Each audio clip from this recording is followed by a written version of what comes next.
ಇವ ನಾರವ ಎಂದೆಂದಿದರಯ್ಯ, ಇವ ನಮ್ಮವ ಎಂದೆನ್ಸಯ್ಯ, ಕೂಡಲ ಸಂಘದ ಮನೆಯ ಎಂದೆನ್ಸಯ್ಯ. ಪ್ರಾತಸ್ಮರಣೀಯರಾದ ಬಸವಾದಿ ಶಿಕ್ಷಣರನ್ನ, ಜಗತ್ತಿನ ಸಂತರನ್ನ, ಮಹಾಂತರನ್ನ, ದಾರ್ಶನಿಕರನ್ನ, ಸೂಫಿಗಳನ್ನ, ಸಂತರನ್ನ, ಮೊಹಮ್ಮದ್ ಪೈಗಂಬರನ್ನ ಸ್ಮರಿಸುತ್ತಾ ಇವತ್ತು ಗಜೇಂದ್ರ ಮಹಾನಗರದಲ್ಲಿ ವಿಶೇಷವಾದ ಪ್ರಾರ್ಥನಾ ಮಂದಿರದ ಉದ್ಘಾಟನಾ ಸಮಾರಂಭಕ್ಕೆ ಆಗಮಿಸಿದಂತ ನಮ್ಮ ಹಮಾರೆ ಪ್ಯಾರೆ ನಿಜಾಮುದ್ದೀನ್ ಜಿ, ನಮ್ಮ ತಾಲೂಕಿನ ಅತ್ಯಂತ ಜನಪ್ರಿಯ ಶಾಸಕರಾಗಿರ್ತಕ್ಕಂಥ ಜಯೇಶ್ ಪಾಟೀಲ್ ಅವರೇ, ಈ ಸಭೆಯ ಅಧ್ಯಕ್ಷರೇ, ಸರ್ವ ಸಮಾಜ ಅಧ್ಯಕ್ಷ ಆಗ್ತಕ್ಕಂಥ ನಮ್ಮ ಚೆಮ್ಮನೆ ಚೌಳಿ ಅವರೇ, ನಮ್ಮ ಅವಧೂತ್ ವಕೀಲರೇ, ಮತ್ತಿಕಟ್ಟಿ ಅವರೇ, ನಮ್ಮ ಗೋಲ್ಪುರಿ ಅವರೇ, ನಿಮ್ಮ ಮ್ಯಾಗೇರಿ ಅವರೇ, ಈಗ ಆಗಮಿಸಿದ್ದ ಗಜಗಿರಿ ಮಹಾನಗರ ಎಲ್ಲ ಸಮಾಜದ ಬಂಧುಗಳೇ, ಮಹಾಜನಗಳೇ, ಇಲ್ಲಿವರೆಗೆ ಭಾಳ ಸಂತೋಷ ಸಮಾರಂಭ ಇದೆ. ಯಾಕಂದ್ರೆ ಈ ದರ್ಗಾ ಹಜರತ್ ಮುಕ್ತಾವಲಿ ದರ್ಗಾ ಮಸೀದ್ ಉದ್ಘಾಟನಾ ಸಮಾರಂಭದಲ್ಲಿ ಈ ಊರಾಗ ಎಷ್ಟು ಸಮಾಜದ ಎಲ್ಲ ಸಮಾಜದಲ್ಲಿ ಬಂದಿರ್ತೀವಲ್ಲ, ಅದಕ್ಕೆ ಜಾತಿ ಮಂದು ಪೂಜೋ ಪದ ಜ್ಞಾನ ಪೂಜೋದು. ಜಾತಿ ಅಂದ್ರೆ ವಿಷ, ಧರ್ಮ ಅಂದ್ರೆ ಮುಟ್ಟ. ಅದಕ್ಕೆ ನಾವೆಲ್ಲ ಭಾವಕ್ಕಿಂತ ಹೋದ ಮಾತ್ರ ಮನುಷ್ಯ ಜನ್ಮ ಮಾನವ ಜನ್ಮ ಜೀವಂತ ಉಳಿತದೆ.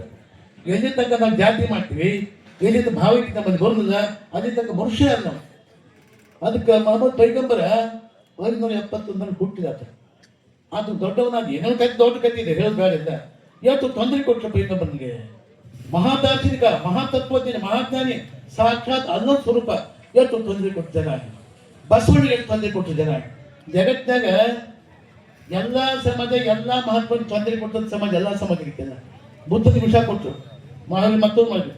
ಹಿಂಗೆ ಎಲ್ಲ ಸಮಾಜಕ್ಕೂ ಕೂಡ ಖ್ಯಾತ ಜನ ಸಾಕಲ್ಲಿ ಕೈತೈತಿ. ಅದಕ್ಕೆ ನಾವು ಏಕಾಗ್ತದ ತತ್ವಗಳನ್ನು ಆಚರಣೆ ಮಾಡಿದ್ರು. ಪೈಗಂಬರು ಎಲ್ಲ ತತ್ವ ಹೇಳಿದ್ರು ಕೂಡ ಮಕ್ಕಳ ಜನ ಯಾರು ಕೇಳಿದ್ರು ಮಾತನ್ನ. ಸಾಕು ಯಪ್ಪ ನಿಮ್ಮ ಸಮಾಜ ಮಗನಾಕ್ ಹೋಗ್ಬಿಟ್ಟ ಪೈಗಂಬರ. ಅಲ್ಲಿಗೆ 450 ಕಿಲೋಮೀಟರ್ ಆಗುತ್ತೆ ಹೋದ. ಮತ್ತು ಜನರಿಗೆ ಸತ್ಪರಿಣಾಮ ಆಯ್ತು. ಇಲ್ಲಪ್ಪ ಭಗವಾನ್ ಸ್ವರೂಪ ಐತ ಅದು ಕರ್ಕೊಂಡ್ಬಂದ್ರು. ಎಲ್ಲರೂ ಹೇಳಿದ್ರು, ಏನು ಮತ್ತು ಒಕ್ಕಟ್ಟು ಆಗಲಿಲ್ಲ. ಒಂದು ನಿರ್ಣಯಕ್ಕೆ ಬಂದರು. ಎದಕ್ಕೆ ಬಂದರು? ಇವತ್ತು ನಾಳಿನ ದಿವಸ ಒಂದು ಕಲ್ಲು ಹಿಡಿದೈತಿಲ್ಲ, ಯಾರು ಮಾತು ಬರ್ತಾರೆ ಅವ್ರು ಹೇಳಿದ ಕೇಳಬೇಕು ಅಂತ. ಯಾಕಂದ್ರೆ ಈಗೆಲ್ಲ ಸಮಾಜದ ಹೌದ, ಲಿಂಗಾಯತರು ಶರ್ಟ್ ಬೇರೆ, ಮಂಜರು ಬೇರೆ, ರಜ್ಜಾರಿ ಬೇರೆ, ಕಜ್ಜಾರಿ ಬೇರೆ, 28 ಇದ್ರಾಗ. ಅದಕ್ಕೆ ಅದ್ರಾಗ ಸೈಡ್ ಪಠಾಣ್ ಅದ್ರಾಗ ನಿಂತು ಯಾರು ಒಪ್ಪಲಿಲ್ಲ. ಅದಕ್ಕೆ ಪೈಗಂಬರ ಮಾತು ವಾಪಸ್ ಕರ್ಕೊಂಡು ಬಂದಾಗ ಆತ ದಿವ್ಯವಾಣಿ, ದಿವ್ಯ ಶಕ್ತಿ, ಸಾಕ್ಷಾತ್ ಶಿಕ್ಷಕ್ತಿ, ಮಹಾಜ್ಞಾನಿ ಪೈಗಂಬರ.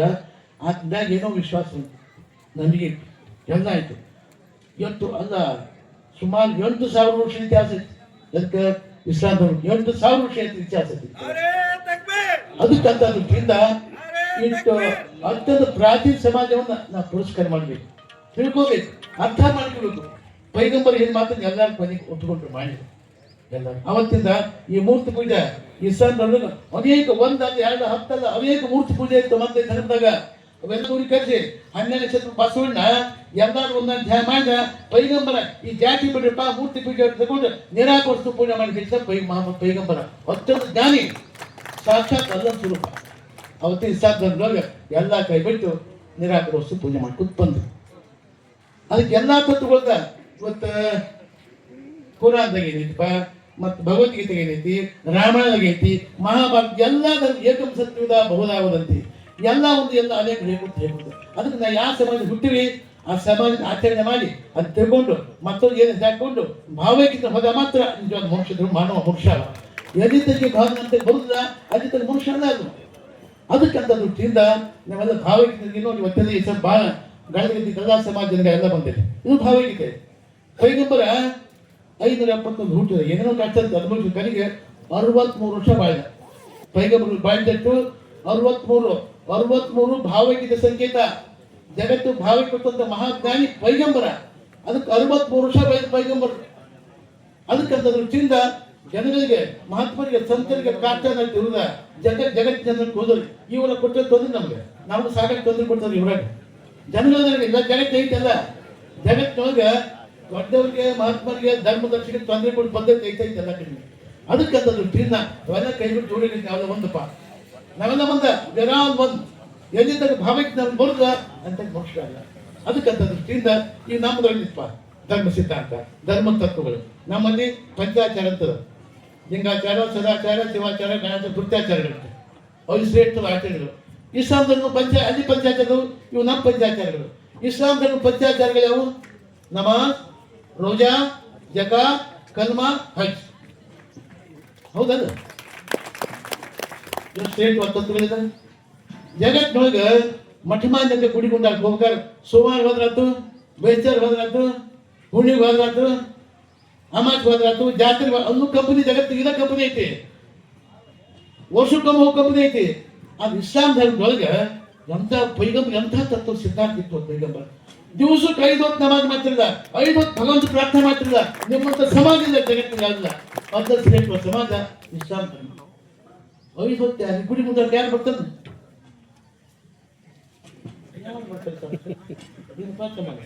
ಎಷ್ಟು ಬರ್ತೀವಿ ಮಾಡಿ ನೀನು? ಒಂದು ದಿವಸಕ್ಕೆ ವರ್ಷಕ್ಕೊಂದ್ಸರಿ ಬರ್ತೀವಿ ಅಂತಾರೆ. ಎಲ್ಲ ಸಮಾಜ ಹಿಂಗೆ ಅದು. ಅದಕ್ಕೆ ಜಗತ್ತು ಶ್ರೇಷ್ಠ ಸಮಾಜ ಇಸ್ಲಾಂ ಧರ್ಮ. ಇಸ್ಲಾಂ ಅಂದ್ರೆ ಶಾಂತಿ ಅಂತ. ಇಸ್ಲಾಂ ಅಂದ್ರೆ ಶಾಂತಿ, ಶಾಂತಿ. ಅದಕ್ಕೆ 5 ಹೊತ್ತು ಭಗವಂತ ಧ್ಯಾನ ಮಾಡ್ತೀವಿ. ಜಗತ್ತು ಯಾವ ಧರ್ಮ ಮಧ್ಯ ಮಾಡ್ತಾರೆ 5 ಹೊತ್ತು? ಅದು 5 ಹೊತ್ತು ಭಗವಂತ ಪ್ರಾರ್ಥನೆ ಮಾಡೋರೇ. ಅದು ನೀವು ಬಿಟ್ಟು ಯಾರು ಜಗತ್ತು ನೀವ ಮತ್ತೆ ಯಾರು ಇಲ್ಲ ಇಲ್ಲ.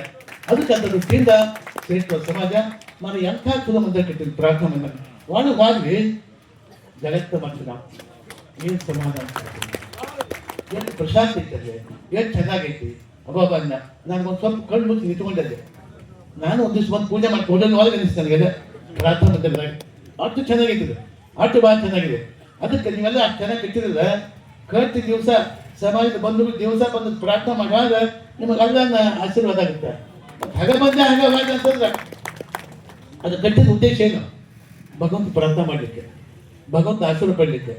ಅದಕ್ಕಂತ ದೃಷ್ಟಿಯಿಂದ ನಮಾಜ್ ಮಾಡ್ತಾರೆ 5 ಹೊತ್ತು. ರೋಜಾ ರಂಜಾನ್ ತಿಂಗಳದಾಗ 8 ಕೊಟ್ಟು ಕೆಲವೊಂದು ಮಾಡ್ತಾರೆ. ನೀವು ಉಸಿರು ಮಾಡ್ತಾರೆ ಗೊತ್ತಿಲ್ಲ ನನಗೆಲ್ಲ. ಇನ್ನು ಕೆಲವೊಂದು 8 ಕೊಟ್ಟು ಮಾಡ್ತಾರೆ. ಬೆಳಿಗ್ಗೆ ಒಂದಕ್ಕೆ ಹೋದವರು, ಊಟ ಮಾಡಿದವರು, ಸೂರ್ಯೋದಕ್ಕೆ ಮುಂಚಿತವಾಗಿ ಸೂರ್ಯಾಸ್ತ ಆಗಿಂದ ಕೆಲವೊಂದು ಓದೋಕ್ಕೋಗ್ತಾರೆ. ನೀವೆಲ್ಲ ಹ್ಯಾಂಗೆ ಮಾಡ್ತಾರೆ ಗೊತ್ತಿಲ್ಲ, ನಿಮಗೆ ಬಿಟ್ಟು ವಿಷಯ. ತತ್ವ ಹೇಳ್ತೀನಿ ಅರ್ಥ. ನಾವು ತಿರುಗಿ ಮಾಡ್ತಾರೆ, ಚೆನ್ನಾಗಿದ್ರು. ನಮ್ಮ ಬಂದು ಇವ್ರ ಬಗ್ಗೆ ನಮಗೆ ಇದೆಲ್ಲ ವಿಶ್ವಾಸ ಇತ್ತು ನಮಗೆಲ್ಲ. ಅದಕ್ಕೆ ಇಷ್ಟು ಗಟ್ಟಿನಿಂದ ರಂಜಾನ್ ಉಪವಾಸ ಮಾಡ್ತಾರೆ. ಇನ್ನು ಜಕಾತ್ ಆಗತ್ತೆ ಶಾಸ್ತ್ರ ಹೇಳಿದ್ರು, ನೀವು ದುಡ್ದಂತ ಹಣ ಸ್ವಲ್ಪ ಕುದಿಬೇಕು ಸಮಾಜಕ್ಕೆ ಅಂತ. ಜಕಾತ್ ಅಂದ್ರೆ ನಾವು ದುಡ್ದಂತ ಹಣ ಸ್ವಲ್ಪ ದಾನ ಕೊಡುದು. ದಾನ ಅದು ಜಕಾತ್ ಅಂತ ನಿಮ್ದೊಳಗೆ. ಹೌದಲ್ಲ ಬಾ?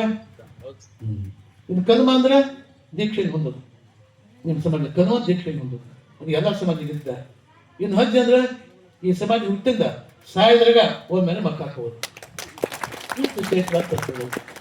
ಅದಕ್ಕೆ ನಾವೆಲ್ಲ ಶ್ರೇಷ್ಠ ವಿಚಾರ ಅರ್ಥ ಮಾಡ್ಕೊಂಡು ಹೋಗಿ ಭಗವಂತನ ಅಲ್ಲದ ಆಶೀರ್ವಾದ ನಮಗಾಗುತ್ತೆ. ಆನೆಯನ್ನು ಏರಿಕೊಂಡು ಹೋದ್ರಿ ನೀವು, ಕುದುರೆಯನ್ನು ಏರಿಕೊಂಡು ಹೋದ್ರಿ ನೀವು, ಕುಂಕುಮ ಕಸ್ತೂರಿ ಪೂಚಿಕೊಂಡು ಹೋದ್ರಿ ನೀವು, ಸತ್ಯ ನೆಲವನ್ನು ಅರಿಯದೇ ಹೋದ್ರಲ್ಲ, ಅಹಂಕಾರ ಮದಗಜವನೇ ವಿಧಿಗೆ ಗುರಿಯಾಗಿ ನೀವು ಹೋದ್ರಲ್ಲ, ನಮ್ಮ ಕೂಟದ ಸಂಗಮ ದೇವರನ್ನು ಅರಿಯದೆ ನರಕಕ್ಕೆ ಭಾಜನರಾಗಲಿಲ್ಲ. ಎಲ್ಲಾ ತತ್ವಗಳು ಒಂದ, ಎಲ್ಲದನ್ನು ಹೇಳೋದು ಒಂದ. ಅದಕ್ಕಂತ ದೃಷ್ಟಿಯಿಂದ ಸಜ್ಜನರೇ ತುಮ್ झूठ मत बोले, खुदा के पास जाना है, न हाथी है न घोड़ा है, पैदल से ही जाना है. इतना ही बस. सभी लोग दुख के समय भगवान को प्रार्थना करते हैं, सुख के समय पर कोई भी प्रार्थना नहीं करते. दुख में सुमिर न करे, सुख में करे न कोई. जो सुख में सुमिर उस दुख कहां से? सभी लोग दुख के समय भगवान को प्रार्थना करते हैं, सुख के समय पर कोई भी भगवान प्रार्थना नहीं करते. इसी तरह कहते हैं, भगवान कहते हैं दुख के समय कैसे हम भगवान का प्रार्थना करते हैं, उसी तरह सुख के समय पर भगवान का प्रार्थना करने से दुख कैसे आएगा? कभी भी नहीं आएगा. ಅದಕ್ಕೆ ಎಲ್ಲ ಅರ್ಥೈಸ್ಕೊಂಡು ಹೋಗೋದು ಮಾತು ಪ್ರಾರ್ಥನಾ ಮಂದಿರಗಳು. ಏಕಂ ಸತ್ಯಪುರ ಬಹುಧಾ ವದಂತಿ. ಎಲ್ಲ ತತ್ವಚಿತ ಎಲ್ಲ ಹೇಳೋದೊಂದ, ಎಲ್ಲ ತತ್ವಗಳೊಂದು, ಎಲ್ಲ ಒಂದ. ನಮ್ಮದು ಮಂತ್ರ ಐತಿ, ನಿಮ್ಮದು ಮಂತ್ರ ಬೇರೆ, ನಮ್ಮದು ಮಂತ್ರ ಬೇರೆ. ನಮ್ಮ ಪಂಚಾಕ್ಷರ ಮಂತ್ರ, ನಿಮ್ಮದು ಪಂಚಾಕ್ಷರ ಮಂತ್ರ, ಎಲ್ಲ ಒಂದು. ಎಲ್ಲ ಈಗ ಹೇಳಿದ್ರಲ್ಲ, ನಮ್ಮ ಪಂಚಾಕ್ಷರಿ ಇವು, ನಿಮ್ಮ ಪಂಚಾಕ್ಷರಿ, ನಮ್ಮ ಪಂಚಾಕ್ಷರ ಮಂತ್ರ ಇದು, ನಿಮ್ಮ ಪಂಚಾಕ್ಷರ ಮಂತ್ರ ರಾಮ್ ರಾಮ್ ಅದಿಪ್ ರಾಮ್ ಅಲ್ಲಾವು, ಎಲ್ಲ ಒಂದ. ಎಲ್ಲ ಜಗತ್ತ ಭಾಷೆ ಬೇರೆ, ಭಾವನೆ ಒಂದೇ ಐತಿ. ಭಾಷೆ ಯಾಕೆ ಬೇರೆ ಆಗ್ಬೋದು, ಭಾವನೆಗಳು ಮಾತ್ರ ಒಂದ. ನಮ್ಮೆಲ್ಲ ಶಕ್ತಿ ಒಂದಾಗಿ ಈ ಜಗತ್ತು ಸೂರ್ಯ ಆಗ್ತದೆ. ಜಾಗೃತ ಸೂರ್ಯ ಅಲ್ಲ ಒಬ್ಬನ, ಶಿವ ಒಬ್ಬನ, ದೇವರು ಇರ್ತಕ್ಕಂಥ ಒಬ್ಬನ ಜಗತ್ತಿನವ್ರು. ನಾ ಬೇರೆ, ನಮ್ಮದು ನಾವು ಬಲಿಕಿಟ್ಕೊಂಡ್ರಿ. ಇದು ನಮ್ಮ ಜಾತಿ, ನಮ್ಮ ಜಾತಿ, ನಮ್ಮ ಜಾತಿ, ನಮ್ಮ ಜಾತಿ. ಜಾತಿ ಅಂದ್ರೆ ವಿಷ, ಧರ್ಮ ಅಂದ್ರೆ ಅಮೃತ. ಅದಕ್ಕೆ ಜಾತಿ ಧರ್ಮಕ್ಕೆ ಮಹತ್ವ ಕೊಡಬೇಕು. ಪೈಗಂಬರ್ ಏನು ಹೇಳಿದ, ಏನು ಸಂದೇಶ ಕೊಟ್ಟ, ಕುರಾನ್ ಏನೈತಿ? ಅವ್ನು ಅರ್ಥ ಮಾಡ್ಕೊಂಡು ಇದು ಅರ್ಥ ಆಗದೆ ಇದ್ರೆ ನಾವು ಈ ಜಮಾನಿ ಹುಟ್ಟಕ್ಕೆ ಸಾರ್ಥಕ ಆಗೋದಿಲ್ಲ. ಪೈಗಂಬರ್ ತತ್ವ ಏನೈತಿ? ಕುರಾನ್ ಕ್ಯಾಕ್ಟತ್ ಏನಿದೆ ನನ್ನ ಹತ್ರ ಕುರಾನ್ ಐತಿ, ಮ್ಯಾಗ ಅದಕ್ಕೆ ಕನ್ನಡ ಯಾವಾಗ ನೋಡ್ಕೊಂಡು ಕೂತಿರ್ತ ನಾನು ಕುರಾನ್, ನನ್ನ ಹತ್ರ ಕುರಾನ್ ಐತಿ. ಅದಕ್ಕೆ ಶ್ರೇಷ್ಠವತ್ತು ವಿಚಾರ ಬಿಡು. ಪೈಗಂಬರ ಕಟ್ ಪಟ್ ಯಾವ್ದಾದ್ರು ಕಲಿ ಎಲ್ಲ ಸಾಕೋಯಪ್ಪ ಸಾಕು ಜಗತ್ತು ಸಾಕಂತೇಳಿ ಕೇವಲ ಅಲ್ಲ ಧ್ಯಾನ ಮಾಡಿ ಕುಂತ ಅದು ಪವಿತ್ರವಾದ ಮನಸ್ಸಿಗೆ, ಪರಿಶುದ್ಧ ಮನಸ್ಸಿಗೆ ಅಲ್ಲ ಸಂದೇಶ ಕಳಿಸಿದ. ಆ ಸಂದೇಶದ ಕುರಾನ್ ಮತ್ತೆ ಪರಿಶುದ್ಧವಾದ ಸಂದೇಶ ಅದೇ ಕುರಾನ್. ಪ್ರಾರ್ಥನೆ ಮಾಡ್ತೀವಿ ಈಗಾಗಲೇ ಪ್ರಾರ್ಥನೆ ಪ್ರಾರ್ಥನೆ ಮಾಡಿದ್ವಿ, ಕುರಾನ್ ಪಠಣ ಮಾಡಿದ್ವಿ. ಅದಕ್ಕೆ ಯಾವ ಧರ್ಮದ ಹುಟ್ಟಿರಿ ಆ ಧರ್ಮ ತಿಳ್ಕೊಂಡು ಮತ್ತೊಂದು ಧರ್ಮವಾಗ ಅವ್ರು ಒಳ್ಳೇದಾಗ್ತದೆ. ಅದಕ್ಕೆ ಅಂತ ದೃಷ್ಟಿಯಿಂದ ಇವತ್ತು ಮಾಡಿರ್ತಕ್ಕಂಥ ಈ ಹಜರತ್ ಮೋಕ್ಷಾವಧಿ ಯಾವ ದಿವಸ ಬರ್ತೀವಿ ನೀವು ಮೋಕ್ಷ ಸಿಗುತ್ತೆ. ಮೋಕ್ಷಾವಧಿ ಇದು ಮೋಕ್ಷದಲ್ಲಿ ಸಿಗುತ್ತೆ. ಇದು ಬಜೆಟ್ ಮೋಕ್ಷ ಸಿಗುವುದೇ ಇಲ್ಲ, ಅದು ಮೋಕ್ಷಾವಧಿ. ಅದಕ್ಕಂತ ದೃಷ್ಟಿಯಿಂದ ಭಾಳ ಒಳ್ಳೆ ಸಮಾಜಪ್ಪ. ನಾ ಇನ್ನೂ ತಾಸು ಮಾತಾಡ್ತೀನಿ, ಬೇಕಾದ್ರೆ ಟೈಮ್ ಆಗಿದೆ, ಕಣೆ ಸಮಯ ಬಹಳಾಗಿದೆ. ಅದಕ್ಕಂತ ದೃಷ್ಟಿಯಿಂದ ಭಾಳ ಸಂತೋಷ ಮಾಡಂಬ. ಇವತ್ತೇನು ಪ್ರಾರ್ಥನೆ ಮಾಡಿದರೆ ಎಲ್ಲ ಜನ ಸಮಾಜ ಎಲ್ಲ ಬಂದು ಹೋಗಿ ದಿವಸ ಪ್ರಾರ್ಥನೆ ಮಾಡಿ ಒಳ್ಳೇದು ಮಾಡಿ ನಾ ಸಂದೇಶ ಕೊಡಿದ್ರು. ಯಾಕಂದ್ರೆ ನಿಂಗೆ ಪೂಜೆ ಮಾಡಿಪ್ಪ, ಬ್ರಾಹ್ಮಣ ಸಂಧ್ಯಾವನ ಮಾಡ್ರಿ, ಮುಸಲ್ಮಾನ್ ನಮಾಜ್ ಮಾಡ್ರಿ, ಜಗತ್ತಿನ ಯಾವ ಧರ್ಮ ನೀವು ಹುಟ್ಟಿರ ಆ ಧರ್ಮದ ಸಂದೇಶ ಕೊಟ್ಟು ಎಲ್ಲ ಮಾಡಿ ಮತ್ತೊಂದು ಹೋಗಿ ಸಂತೋಷ ಭಾವೈಕ್ಯತೆ ಹೋಗೋದು ಕೆಲಸ ಮಾಡಿದ್ರೆ ಅದು ನಿಜವಾದ ಧರ್ಮ. ಅದು ಎಲ್ಲಿ ತನಕ ನಾವು ಭಾವೈಕ್ಯತೆ ಬರ್ತದ, ಭಾವನೆಗಳು ಭಾಳ ಐಕ್ಯ ಆಗುತ್ತೆ. ಚಲೋ ಭಾವನೆಗಳೀಗ ಚಲೋ ಭಾವನೆ ಐಕ್ಯ ಆಗ್ಬಿಟ್ಟು ಸತ್ತವರಿಗೆ ಉಳಿದಿದೆ ಜಗತ್ತಿನವ್ರಿಗೆ. ಎಲ್ಲ ಜಾತಿಯಲ್ಲೂ ಜಾತಿ ಅಂದ್ರು ವಿಷಯ, ಹಾಗಾದ ವಿಷಯ ಜಾತಿ ಅಂದ್ರು. ಒಂದೊಂದು ಜಾತಿಯಾಗ ಒಂದೊಂದು ಜಾತಿಯಾಗ ಅಬಾಬಾಬು ಎಂತ ಚೊಚ್ಚು ಮಂದಿ ಹುಟ್ಟಾರೆ ಜಾತಿಯಾಗ. ಒಂದೊಂದು ಜಾತಿಗೆ ಎಷ್ಟು ಚೊದ ಮಂದಿ ಹುಟ್ಟಾರಪ್ಪ. ಆ ಜಾತಿ ಮರ್ಯಾದೆ ಕಲಿಯೋರು, ಆ ಜಾತಿ ಬಿಟ್ಟು ಮತ್ತೊಂದು ಹೋಗೋದು, ಜಾತಿ ತಪ್ಪು ನಡ್ಕೊಂಡು ಇಂಥ ಕಬ್ಬು ಹುಟ್ಟಾರೆ ಜಗತ್ತಿನೊಳಗ. ಅದಕ್ಕೆ ಅದನ್ನ ಕೈ ಬಿಟ್ಟು ಎಲ್ಲಿ ಹುಟ್ತೀವಿ ಆ ಸಮಾಜ ರೀತಿ ತಿಳ್ಕೊಂಡು ಆಚರಣೆ ಮಾಡಿ ಎಲ್ಲ ಮಾಡಿ ಮತ್ತೆ ಬೇರೆ ಸಮಾಜಕ್ಕೆ ಹೋಗಿ ಅವ್ರು ಭಾವಕ್ಕೆ ಹೋಗಿ ಬಂದ್ರೆ ನಾವು ಮೋಕ್ಷ ಹುಟ್ಟು ಸಾಕ್ಬೇಕಾದ್ರೆ. ಅದಕ್ಕಂತ ದೃಷ್ಟಿಯಿಂದ ಇಲ್ಲಿ ತನಕ ವಿಶೇಷವಾಗಿ ಎಲ್ಲರೂ ಮಾತನಾಡಿದ್ದಾರೆ. ಆ ದೃಷ್ಟಿಯಿಂದ ನಮ್ಮ ಇಸ್ಲಾಂ ಧರ್ಮ ಶ್ರೇಷ್ಠವ ಸಮಾಜ, ಶ್ರೇಷ್ಠವ ಜನ, ಶ್ರೇಷ್ಠವ ತತ್ವ. ಕುರಾನ್ ಜಗತ್ತಿನ ಪುರಾಣ ಬಾಳದವು. ವ್ಯಾಸ 18 ಪುರಾಣ ಬಂದ, 18 ಪುರಾಣ ಬಂದ. ಇವನು ಅನೇಕ ಪುರಾಣ ಹುಟ್ಟಿದ ಜಗತ್ತಿನೊಳಗ. ಆದ್ರೆ ಎಷ್ಟು ಪುರಾಣ ಹುಟ್ಟೋಕ್ಕಿಲ್ಲ, ಹಳೆ ಪುರಾಣ ಇದ್ದದ. ಅವು ಹಳೆ ಇದ್ದಂಥ ಪುರಾಣಕ್ಕೆ ಕಮ್ಮಿ ಆಗ್ಯಾವ, ಇದು ಇದ್ದಂಥ ವಿಷಯಗಳು ಕಮ್ಮಿ ಆಗ್ಯಾವ. ಇವು ಹೊಸ ಹುಟ್ಟಿಯವಲ್ಲ, ಇವು ಇದರ ಕೆಲವು ಹುಟ್ಟು ಸೇರ್ತವೆ, ಕೆಲವು ಕಮ್ಮಿ ಆಗ್ಯಾವ. ಅನೇಕ ಪುರಾಣದೊಳಗೆ ಕೆಲವು ಹೆಚ್ಚು ಕಮ್ಮಿಗೆ. ಅದು ಕುರಾನ್ ಐತಲ್ಲ ಎಂದ ಸಂದೇಶ ಕೊಟ್ಟ ಅಲ್ಲ ಪೈಗಂಬರಿಗೆ. ಅವತ್ತಿಂದ ಇವತ್ತಿನ ತಕ್ಕ 1 ಲಕ್ಷ ಹೆಚ್ಚಾಗಿಲ್ಲ, 1 ಲಕ್ಷ ಕಮ್ಮಿ ಇಲ್ಲ. ಅಷ್ಟು ಭಾವಿತ ಒಂದು ಸಮಾಜ ಇಸ್ಲಾಂ ಸಮಾಜ, ಇಸ್ಲಾಂ ಧರ್ಮ. ಭಾಳ ಸಂತೋಷ. ನಿಮ್ಮ ಕಂಡ್ರೆ ಸಂತೋಷ, ನಮ್ಗೆ ನೀವು ನೋಡಿದ್ರೆ ಸಂತೋಷ. ನಾನು ಸುಮಾರು 25 ಮಸೀದಿ ಉದ್ಘಾಟನೆ ಮಾಡಿಲ್ಲ, ಒಂದು 25 ಮಸೀದಿ ಉದ್ಘಾಟನೆ ಮಾಡಿಲ್ಲ. ಅದಕ್ಕೆ ನಮ್ಮ ಮಸೀದಿ ಬೇರೆ, ಮಠ ಬೇರೆ ಅಲ್ಲ, ಎಲ್ಲ ತತ್ವಗಳು ಒಂದ. ಏಕಂ ಸತ್ಯ ಬಹುದಾ ವದಂತಿ. ಅದಕ್ಕೆ ಅಂತ ದೃಷ್ಟಿಯಿಂದ ಎಲ್ಲರೂ ಭಾರತದಿಂದ ಹೋಗೋಣ. ಯಾಕಂದ್ರೆ ನಮ್ಮ ಸಮಾಜ ಜನಗಳು ಎಲ್ಲ ಒಕ್ಕಟ್ಟು. ಯಾಕಂದ್ರೆ ನಾವೆಲ್ಲ ದೊಡ್ಡ ಸಮಾಜ, ಕಿಮ್ಮತ್ತಿ ಸಮಾಜ ಅಂತಕೊಂಡು 4 ಕಣ್ಣು 2 ಮುಗಿದವ ಅದೇನಲ್ಲ.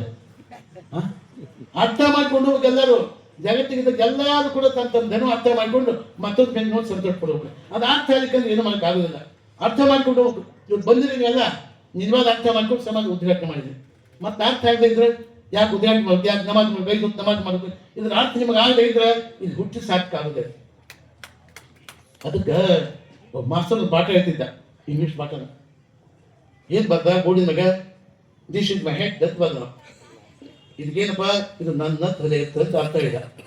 ದಿಸ್ ಇಸ್ ಮೈ ಹೆಡ್ ಅಂತ ಒಬ್ಬ ಹುಡುಗ ಎದ್ದ. ಅಲ್ಲ sir, this is my head ಅಂತ ನನ್ನ ತಲೆ ಅಲ್ಲ ಅಂದ್ರವ.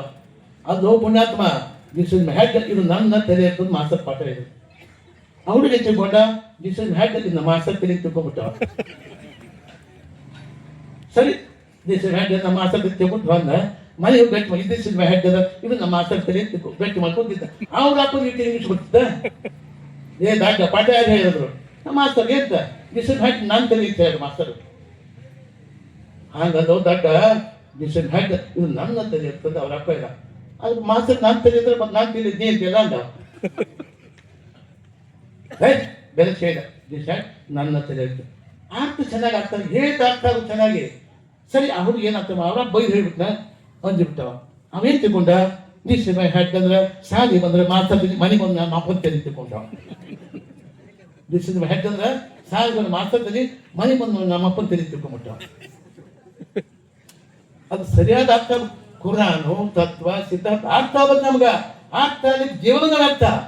ಹಿಂಗ ಹೋತ್ ಸಾಯಿ ಬಂದವ. ಸಾಯಿಬ ಬಂದ ಕ್ಲಾಸ್ನಾಗ ಹೋದ ಸ್ಟ್ಯಾಂಡಪ್ ಅಂದ್ರೆ ಅವನಿಗೆ ಮೊದಲು ನಮ್ಮನಿಂದ ನೋಡಿ ಸ್ಟ್ಯಾಂಡಪ್ ಅಂದ್ರೆ ಏನು ದಿಸ್ ಇಸ್ ಮೈ ಹೆಡ್ ಅಂದ್ರೆ ಏನು ದಿಸ್ ಇಸ್ ಮೈ ಹೆಡ್ ಅಂತ ಸಾರಿ ಮಾತಾಡಿ ಮನೆ ಬಂದು ನಾ ಮಕ್ಕಂತಿಲ್ಲ ಇಲ್ಲ ನಾವು ಏನು ಮಾಸ್ತರ್ ಹ್ಯಾಂಗೆ ಪಾಠ ಹೇಳಿ ಹಂಗೆ ಈಗ ಬಯಸ ಬೈದ ಹಂಗದಪ್ಪ ದಿಸ್ ಇಸ್ ಮೈ ಹೆಡ್ ಅಂದ್ರೆ ಇದು ನಮ್ಮ ತಲೆ ಇರ್ತದೆ ಅಂತ ಅಂದ್ರೆ ಮಾಸ್ತರ್ ನಾನು ತೆಗೆದು ಅವ್ರು ಅಂತಾರ ನಮ್ಮ ಅಪ್ಪ ನಾನು ತೆಗೆದು ನಾ ಅಂತಾನೆ ನಿಮ್ಮ ತೆಗೆದು ನೀವು ಯಾವ ತೆಗೆ ಕಟ್ಟಿ ಬಿಟ್ಕೊಂಡು ಅಂದವ ಯಾವ ಕರೆಕ್ಟ್ ಆಗ್ತಾ ಅಂದವ ಅದಕ್ಕೆ ಸರಿಯಾದ ಅರ್ಥ ಮಾಡ್ಕೊಂಡ್ವಿ ನಾವು ಸಮಾಜ ಹುಟ್ಟಿದ ಸಾಕು ಏನಿದ್ದಲ್ಲಿ ಸರಿಯಾದ ಅರ್ಥ ಹೌದಾ ಅಲ್ಲಿ ತನಕ ನಾವು ಸ್ವಲ್ಪ ಹುಟ್ಟಿದ ವ್ಯರ್ಥ ಅಂತ ಅದಕ್ಕೆ ಅಂತ ದೃಷ್ಟಿಯಿಂದ ಸರಿಯಾದ ಪ್ರಾರ್ಥನೆ ಮಾಡಿರಪ್ಪ ಅಲ್ಲಿ ಒಳಗೆ ಜಗತ್ತು ತಾನೇ ಅಲ್ಲ ಬಂದು ಮುಂದೆ ನಿಂತಲ್ಲೇ ಅಂತ ಶ್ರೇಷ್ಠ ಒಂದು ಮಂದಿರ ಇತ್ತು ಒಳಗೆ ಭಾಳ ಪ್ರಶಾಂತ ಪ್ರದೇಶ ಐತಿ ಅದಕ್ಕೆ ಆ ಪ್ರಶಾಂತ ಪ್ರದೇಶ ಬಂದು ದಿವಸ ಪ್ರಾರ್ಥನೆ ಮಾಡಿರಪ್ಪ ಒಳ್ಳೇದಾಗಿ ಸೂಫಿ ಸಂತರು ಅಲ್ಲ ನಿಮ್ಗೆಲ್ಲರೂ ಒಳ್ಳೇದು ಮಾಡಲಿ ಅದಕ್ಕಂತ ದೃಷ್ಟಿಗೆ ಒಂದು ಪ್ರಾರ್ಥನೆ ಉದ್ಘಾಟನೆ ಆಯಿತು ನಿಮ್ಮ ಶ್ರೇಷ್ಠ ಮನಸ್ಸನ್ನು ಉದ್ಘಾಟನೆ ಮಾಡಿರಿ ಪ್ರಾರ್ಥನೆ ಮಾಡಿರಿ ಭಗವಂತ ಧ್ಯಾನ ಮಾಡಿರಿ ತತ್ವ ಆಚರಣೆ ಮಾಡಿರಿ